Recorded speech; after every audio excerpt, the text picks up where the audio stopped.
Do you ever do any hand selling? That is like at conventions and cons and such. Selling maybe in the hallway or the dealer room. Not this year, really, but well, nobody's doing it this year. But yeah, in prior years, and the awesome thing there's several levels of awesome there. One, obviously meeting new people. Two, meeting existing readers face to face, which is just the most wonderful thing on the planet. And it kind of forces me out of that little that introverted shell of mine. Mm-hmm. I'm not as good of a sales one of my friends, John Hartness, he is a master at that. He's one of those people, he's got the pitch down. If you give him eye contact, he's he's basically like, okay, buddy, come over here and we're going to talk about stuff. I'm one of those people, you make eye contact to me and don't say anything, I'm just going to assume, okay, I'm going to hide behind my stack of books. Okay. But if you come up to me and start asking questions, that's a different story, and that kind of forces me out of my shell. And I try to have some fun with it too. Try to do I've looked at what other authors do with their tables, and I try to come up with some fun things I can do with mine. So here's an example. A lot of people have a candy dish. Mm-hmm. That's a common thing. Hey, get people to stop by and either pick up a pen or pick up a piece of candy. What I do is a lot of my books have kind of a gaming element to them, like D&D or so, and so I have my free bucket o' curse dice there. Mm-hmm. So it started off with just come over and take one, and that was working really well. But then somebody gave me an idea of how to make it more interactive. So now it's basically come over and roll me an initiative, and if you beat me in initiative, you get the free die. Okay. And honestly, I'm going to give them the dice anyway, but it kind of forces us to interact and talk a little bit, which is so much better than somebody just coming up, grabbing a pen, and running. Mm-hmm. I hate to sound dense. I'm an online gamer. I've never done any tabletop gaming. So what is an initiative?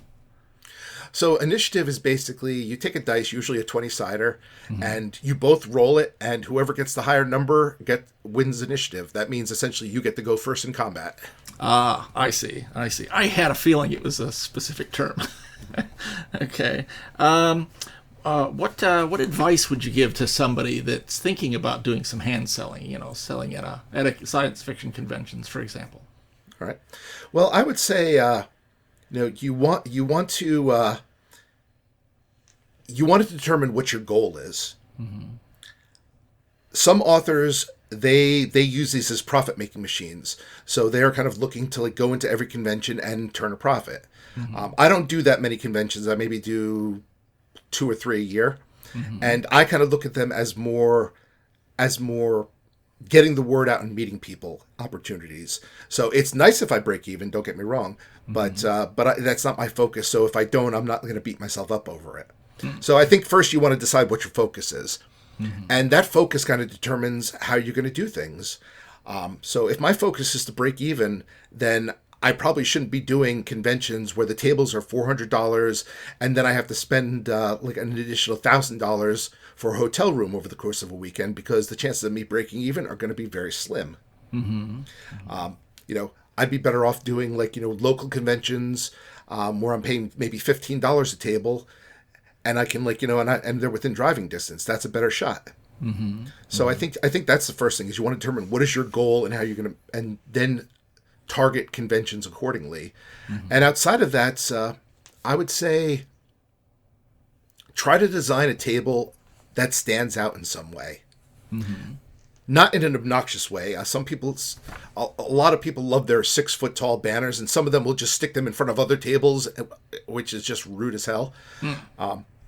But you want something along those lines to stand out. And my friend Robert Bevan, he has I think a great one, and it just comes down to the one of the the tagline of his series. You walk past his table. It's maybe not super friendly for kids, but basically his banner says, what if you and your friends were stuck in the game? What if you and your friends were assholes?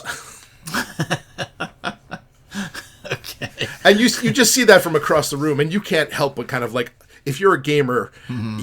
you know exactly what he's talking about there, and it's just one of those taglines that just drags you in. Mm-hmm.